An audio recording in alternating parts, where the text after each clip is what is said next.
The Curse of a Poetess gives Gavin's third Sunday book its premise. An embittered, lovesick witch whose dark magic has blackmailed him, her wicked words giving shape to a narrative through which one preordained catastrophe after another befalls his beloved idyll. Fleeting, failing marriage, coyly described by Gavin as incompatible.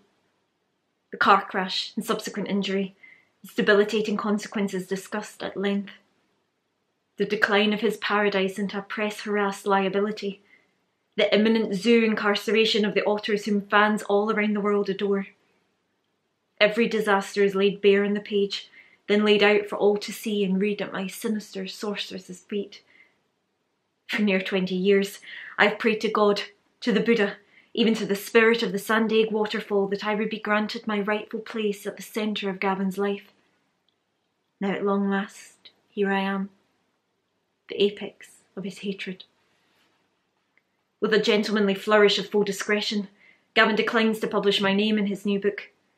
Instead, he speaks only of a poetess, a once close friend who was there with him at Sandaig, so I may be assured that no one will guess who I am, except for anyone who knows either one of us, either tangentially. Given that the press is already obsessed with Ring and the quixotic adventure at its heart, how agonisingly well I know that feeling. It seems inevitable that they should track me down within days. "Why did you do it, Dr. Rain?" The most tiresomely repeated query, to which I dare not give an answer. "Care to share a spell with our readers?" A tabloid inquiry, yelled out at a distance, lest I strike down the heckler with a hex. Would that I could. Perhaps I must credit Gavin for a certain cleverness, having once and for all proved the point over which we have been warring since the Kielder snowstorm decades ago. He was right. I was wrong. Few things hurt more than being written about.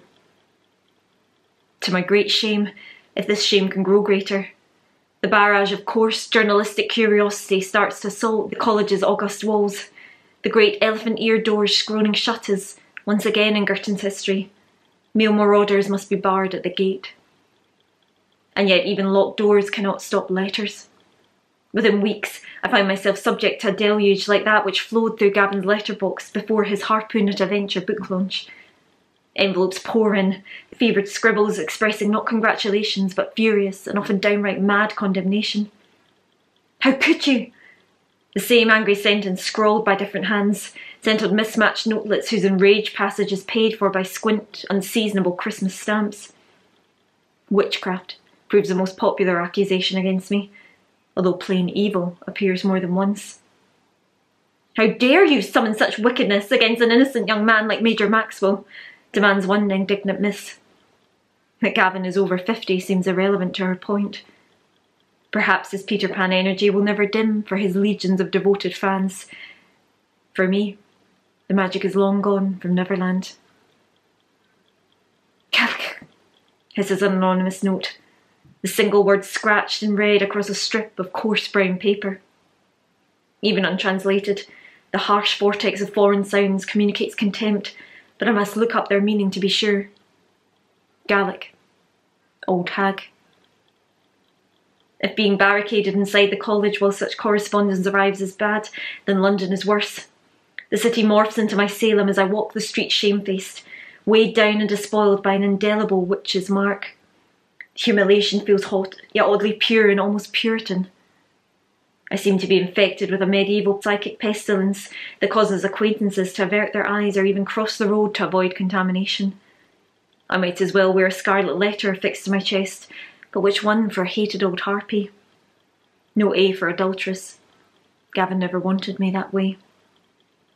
I am the wicked witch of the West Highlands, a lovesick shrew or a jealous crone. Fat squaw, Gavin's inventive drunken insult from years ago, is seldom far from my mind. Just like he did, some literary commentators questioned the veracity of my love for him, preferring to present me as some sort of demented fortune hunter. What fortune? The fact that I gave Gavin his Paulton Square house seems to pass both press and public by. As does the knowledge, irrefutable to anyone who knows him, that Gavin never did anything, or had anyone in his life, other than because he wanted to. Still, the shame clings to me like smoke, the rotten tar stench staining everything I touch in a way that Gavin's cigarettes, Up to 80 a day, he told me in Greece. Should do, but never seem to.